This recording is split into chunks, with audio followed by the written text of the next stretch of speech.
Hi everyone. So I haven't been here in a while because I've been studying a lot, to be honest. I started a master's in transpersonal psychology and applied spirituality.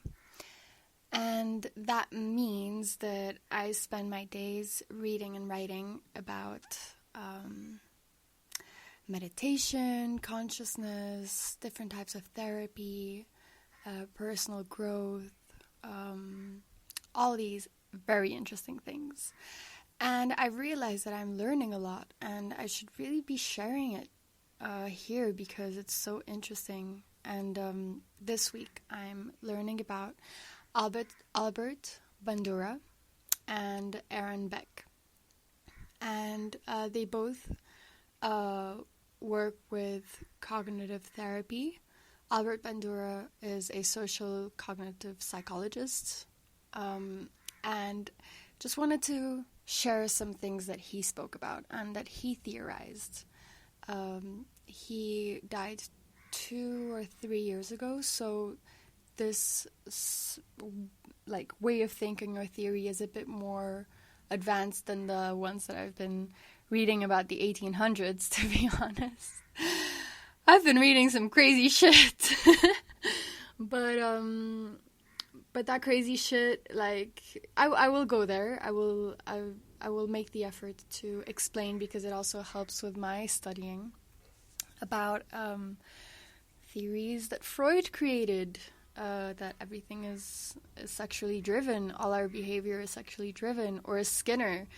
That literally brought me the whole week. I had to read about Skinner, and I was having a life crisis because Skinner theorizes that all our behavior is conditioned by our environment and that we don't behave the way we choose to behave, that we behave because of outer circumstances. So that whole week I was like, fuck, am I conditioned by everything?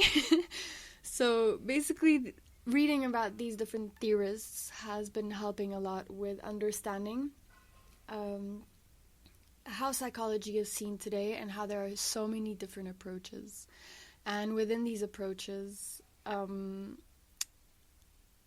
historical approaches, and learning about them from the 1800s till now, and understanding how they have been updated and how they have been used and how they have influenced, even if a lot of the theories are flawed, they have created a basis of understanding, or for other studies to be created, or because they were such crazy theories, people were like, fuck that, no, let me theorize something else. So different theories were created out of people's thoughts. I feel like people before had more time to think, sit down and look out of the window and think, because they didn't have a phone to pick up and just scroll. We don't really create that environment for us. That's a tangent. So all of this to say, I wanted to say that it's important to look at history. Because I read or saw this the other day, of someone was saying that it's important to understand history, because when you understand history, you understand how we behave now. You understand how there were revolutions, how there's certain stigmas created, how this, and that, and that conditions our behavior to a certain extent. So reading about these theorists really has helped me understand the evolution of psychology and personal growth and the way that people view identity. So I will start with Albert Bandura. Although he is not the first one that I read, he is the 9th person I read. So I will start with number 9, and and then I will give the numbers when I have the courage to post other episodes. So then you can understand who comes first, or how I've been reading them and how I've been understanding them. So this information comes from a book called Personality and Personal Growth by Robert and James Fadiman.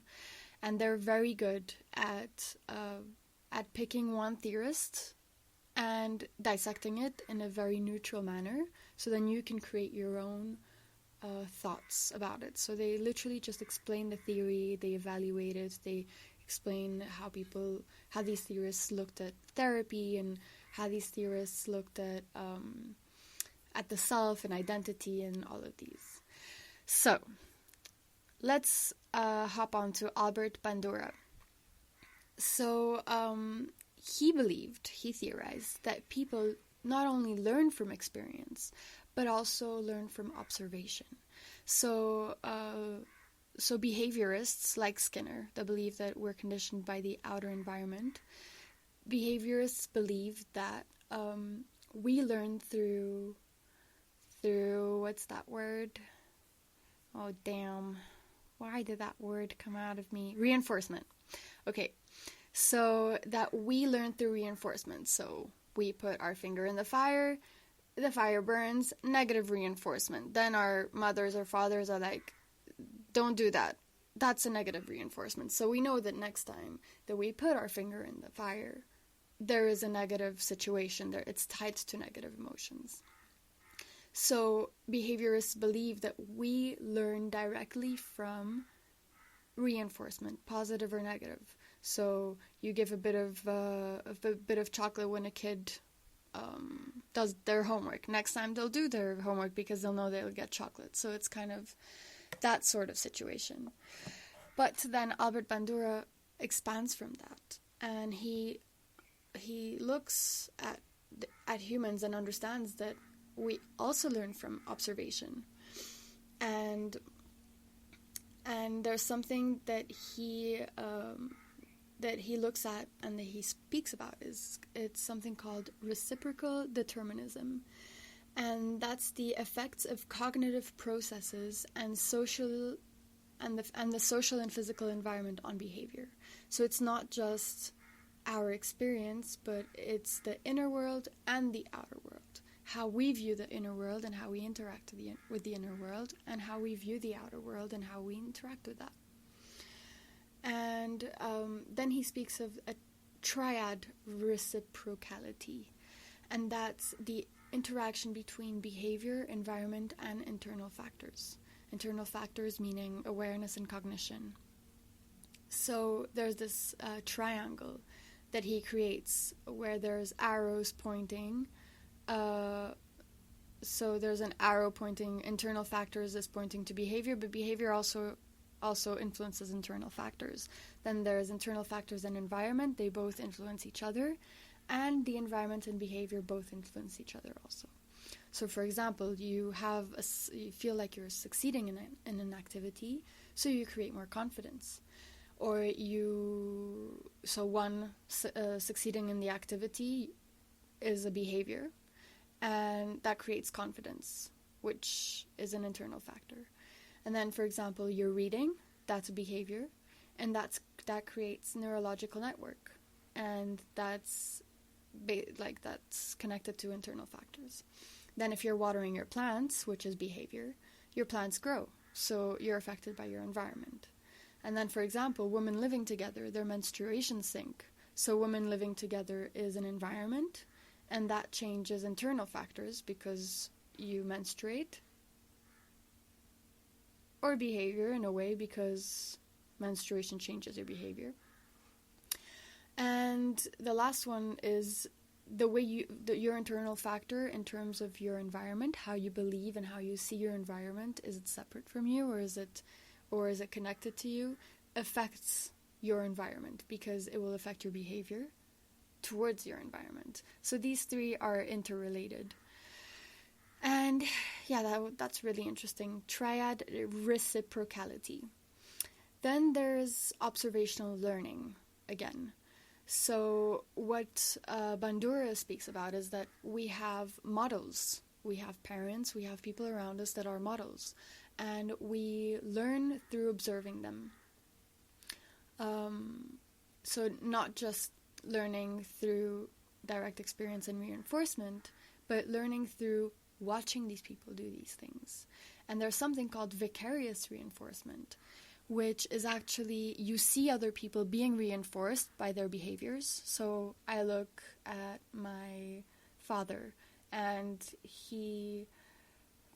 God, I have no clue what example to give.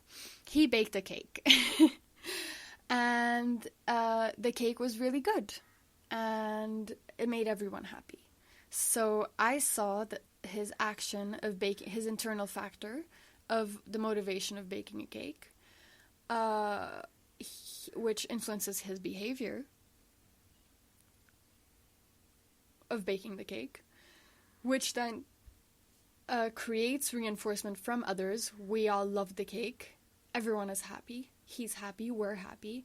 I see that baking a cake for people and doing which is essentially doing nice things for people, taking your time to create something for people to enjoy in a more deeper level, creates vicarious reinforcement. So you see the reinforcement through other people's experiences.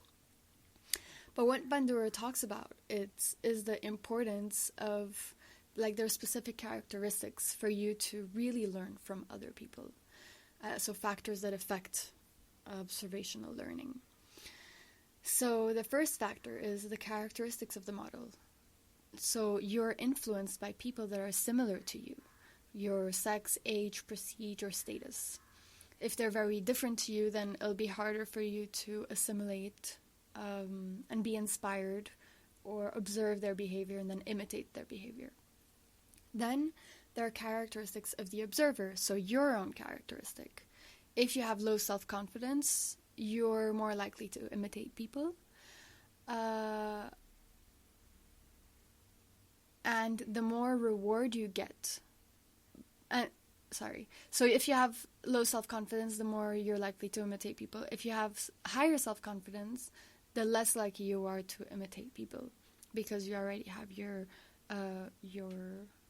already feeling good in your identity. So, and you already know how your behaviors are. You're already aware of your inner workings. You're confident about it.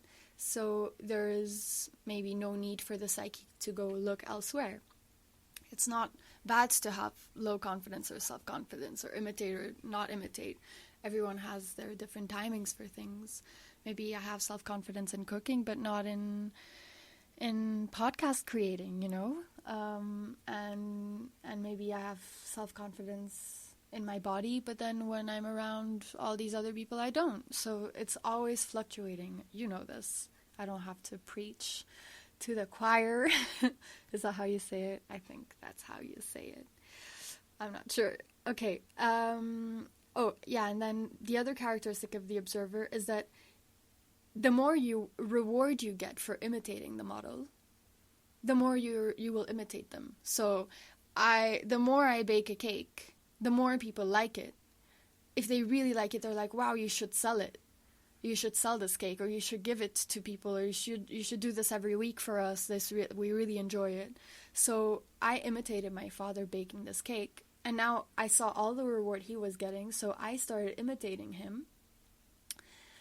And that obviously increases the imitation, because I'm like, fuck, I'm getting really good reward by imitating this person, so I'm going to continue. And that's with people that you believe are models for you. And then the third is the rewards associated with the behavior. So the rewards associated with the behavior. If model receives a reward, we imitate. I guess I already spoke about that. I think there's something missing here. It's also like how people...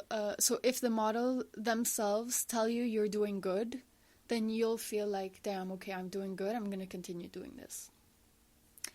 And all of these things are not negative. Imitating others, using them as modeling and learning, it's part of ourselves. And there's something that is like a quote from this book. It says, it seems like we're neurologically wired to learn from behavior. And we live in community. We have to learn from each other. It's not just through our direct experience. It seems like other people are...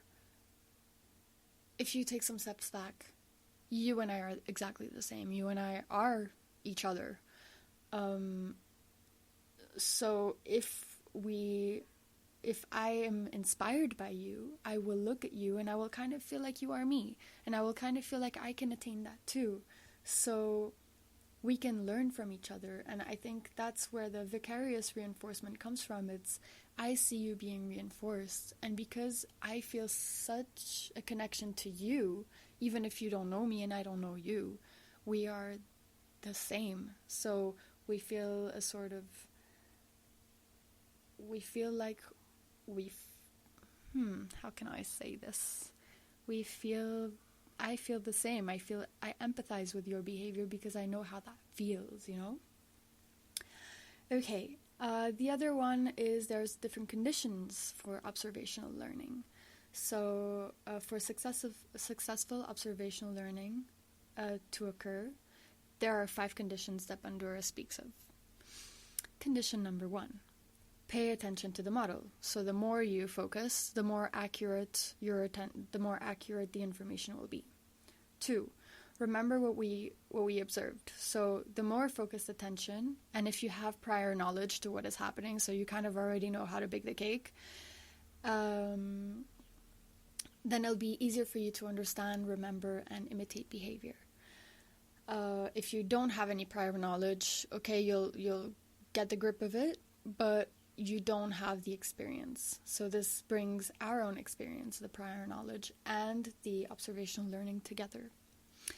Number 3, reproduce what we have learned. So through image and through verbal processes. So image, it's like as you're observing, there's images, impactful images that are being created and formed in your mind. So you will always remember them. And then there's verbal processes, which is words to describe these observed behaviors. So baking cake, I guess, in this situation. Or the image that I really got from my father baking this cake was him cutting the vanilla pods open and scraping the vanilla and putting it in the batter, you know? So that's a really important step for me because I created that image, I focused on that image, and it became imprinted in my mind. My father did not bake a cake. I'm creating all of this. Okay, the 4th condition is be motivated to perform the activity observed. So to observe someone and to do something, you need a motivation. And people are motivated by positive reward, how you're feeling. So we connect feelings. So I made a good cake. People ate it. They really liked it. They told me it was really good. I felt worthy. I felt like my time was well done. I felt like I was good at baking. I felt praised and reinforced and understood. My palate and their palate are in sync. So there's this positive reward of being worthy, I think. I really think that. Bandura does not talk about that, but it essentially comes down to that.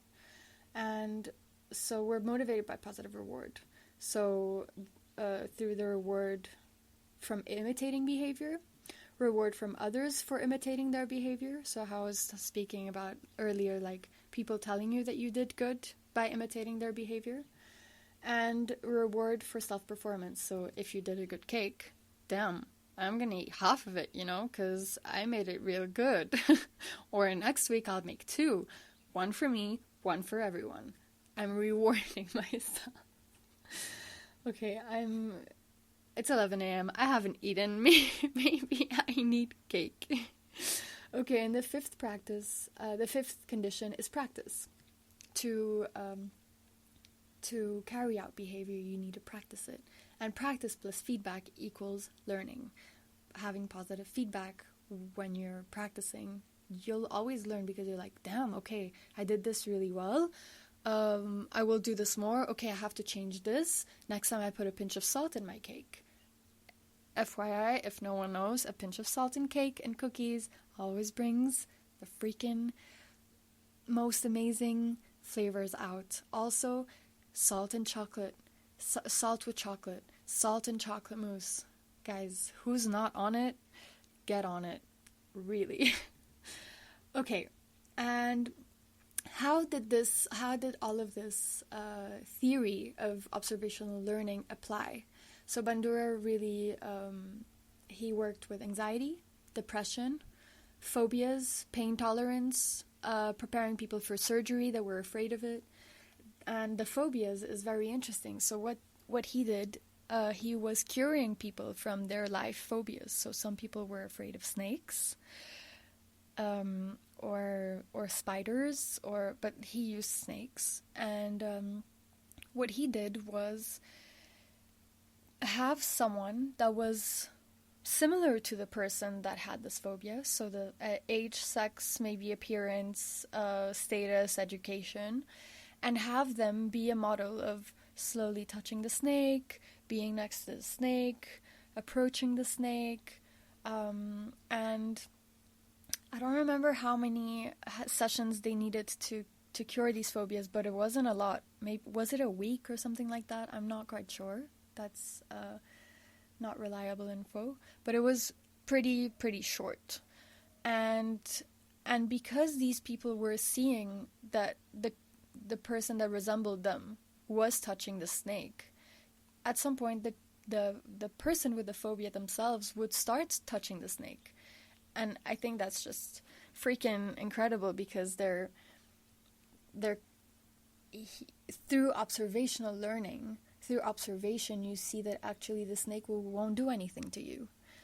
And so he helped with that a lot, and he really worked on depression. There are some videos on YouTube that explain more about Albert Bandura and depression. I could actually put it on my bio. No, I'll put it on the comments on the Instagram post related to this episode. And then Albert Bandura speaks about efficacy. Damn, there's a lot of information, but this is very interesting. So self-efficacy is the belief you have in yourself, the belief of that your capabilities will produce desired effects, and that you will be able to do something. Self-efficacy, here a quote, self-efficacy is a judgment about whether or not our skills and capacities can lead us to success in a particular task. So what we can actually do. And self-efficacy is different to self-esteem, because self-esteem is built on the judgment of others. Judgment about ourselves. Yeah, is built on our judgment about ourselves, and self-efficacy applies to our experiences of success in a particular activity. So if you have high and strong self-efficacy, you have higher goals, you place a lot of effort, you have persistence, patience, perseverance, and you believe that you will succeed no matter what obstacle will come your way. And then you have, and if you have a weak self-efficacy, you believe that whatever effort you create, you put, results in failure. Helplessness also comes up, and you'll have lower goals, lower motivation, and this will obviously affect your health. And self-efficacy develops from 5 sources. So successful performance, you're performing well. Vicarious experiences of success, so seeing others have success, then you'll do the same. You'll believe that you can achieve it too. Internal success images, so images of other people being successful, or yourself, of specific moments. Verbal persuasion, so others' positive opinion of us, who enhances our sense of self-efficacy. That was a quote. And it encourages us. But this has to be realistic verbal persuasion, or else it will be more successful. This is what Frager and Fadiman say. by the way, again, this all comes from this book. I'm just placing it in a podcast. I'm adding some of my own intuition and insight and what I drew from the theories, but all this information is coming from this book. We cannot forget to reference people because it's literally people's whole lifetime of, dedication. So referencing is always bomb and important, essential, very, very, very essential. Then you have physical and emotional arousal. So success leads to positive emotion, which makes you more optimistic, which makes you more successful. Failure can be connected to negative emotions, equals negative emotions. So that's it. And then there's different ways for you to enhance self-efficacy. So this might be more important because the rest, everything is theory, obviously, but this is what we could put into practice. So, number 1, this is all read from the book. Provide people with success experiences by encouraging them to set difficult but achievable goals. Have the person observe models performing successfully. Supply verbal engagement that the person can perform successfully. Encourage diet, stress reduction, and exercise to increase stamina, strength, and relaxation under pressure.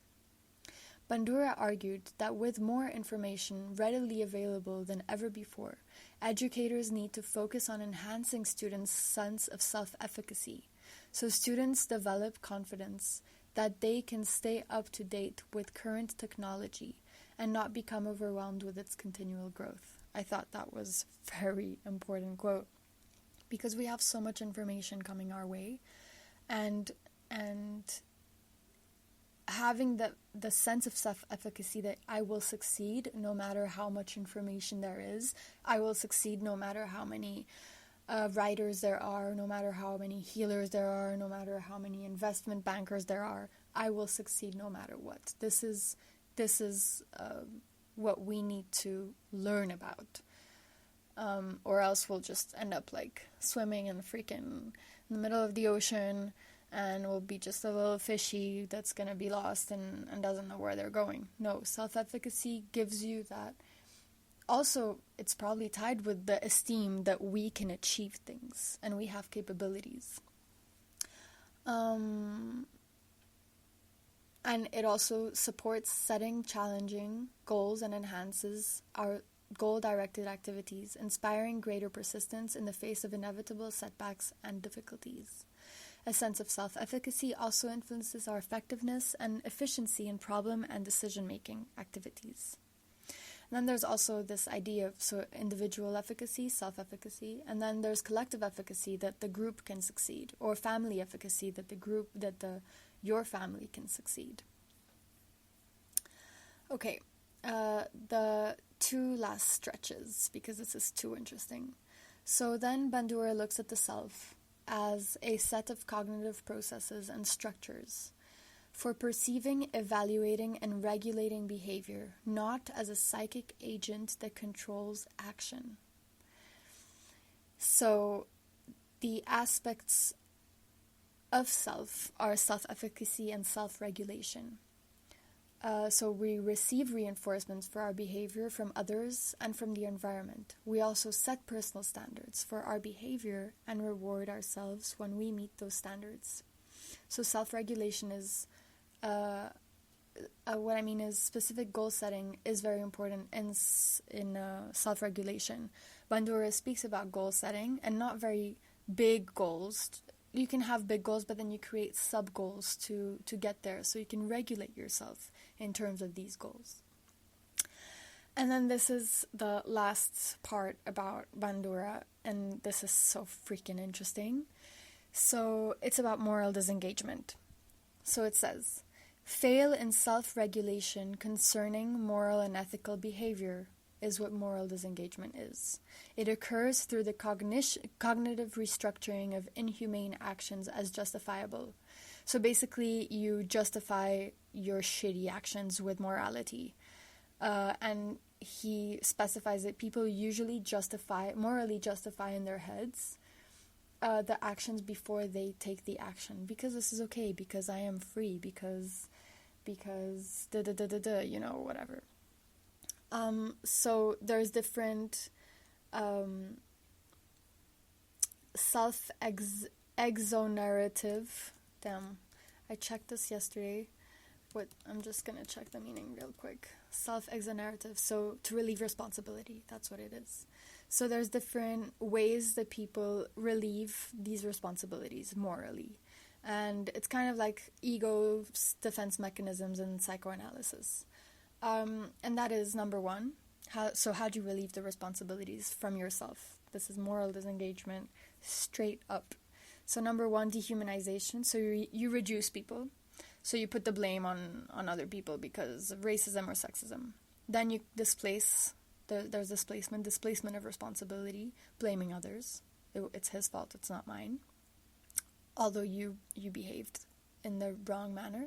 Then there's diffusion of responsibility, which is placing the responsibility in various people. And one thing that Bandura spoke about and studied was euthanasia. And in euthanasia, for example, you have, it's very difficult to point at the person that actually executed the person being euthanized, because one, it was moral law. It wasn't the juries. I don't really know about law, but kind of the idea is it wasn't the juries that made the decision. It was people that were unknown that made the decision, and this is law. And then it's like the one person straps the left leg, the other person straps the right leg, the other person presses the button, the other person disinfects the needle, the other person puts the liquid. So there's so many people in the room creating this euthanasia, this moment, and euthanizing this person, and there's no actual responsibility. If you ask the person that pressed the button or that strapped the left leg, they're like, no, I wasn't the executor. So it's the fusion of responsibility leads to no one did it. And then number 4, you have gradualistic moral disengagement, where people slowly move towards immoral behavior. And then you have advantageous comparison, which is you compare a behavior, an immoral behavior that was worse than yours, so it makes you feel better. And it justifies your action. Well, it wasn't as bad as this, so, not as bad. And then you have moral justification. And this is a quote, makes immoral behavior acceptable because it serves worthy purposes. So if it's written in the Bible, then why do you have a moral issue with it, So there's moral justifications. This is not an attack to the Bible. This is just the way that people use these tools. And then there's blaming victims. So, for example, for rape, you blame people for their own fate. She was looking too hot. She was wearing a mini skirt. That's blaming victims for your own behavior. So then you're completely in moral disengagement because there is no self-regulation in morality in your ethical behavior. And then the last one is euphemistic labeling. So you sugarcoat behavior. So instead of, in Vietnam War, this was the example, it's instead of saying killings, you say body counts. And instead of saying destruction of the environment, there's defoliation, so it's sugarcoating labeling that makes it not sound that bad. So yeah, damn girl, that was 34 minutes of speaking about one theorist. This has been my freaking life. I think it's very interesting to understand these theorists, and these are obviously my notes, my very resumed, if you look at all my pages, everything is highlighted in different colors. That means different things, but everything is absolutely highlighted. So yeah, this was a whole week of work, and I just think it's interesting to understand how people view behavior and view our personal growth, and how we are influenced by different sorts of behavior, and how actually maybe Skinner wasn't totally right, but he wasn't totally wrong either. I think we are, to a certain extent, conditioned by our environment. But maybe we also condition our environment, which is what Bandura says. We also affect our environment. And our behavior also affects our internal processes, and our internal processes affect our environment. So he creates a more open approach over Skinner. I will get to Skinner, because actually speaking about these theorists actually freaking helps for my exam prep and actually understanding them. So in this week there's also Aaron Beck. I will not speak about it in this episode because it's 35 minutes long already. This is the longest freaking episode I've ever posted, because I like to make it short and sweet, but the theorists don't like to make it short and sweet. But yeah, I will post Aaron Beck when I'm done with his notes.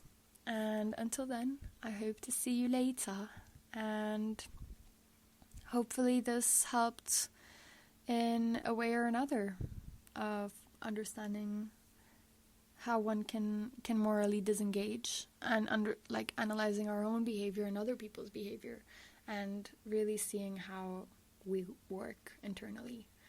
Okay, I will leave you with the beautiful Samba da Benção, lo-fi. By the way, if anyone is needing a really good fucking lo-fi mix, what is it called? Lo-fi brasileiro, lo-fi BR. The best shit ever. Okay, I'll leave you to it. Goodbye.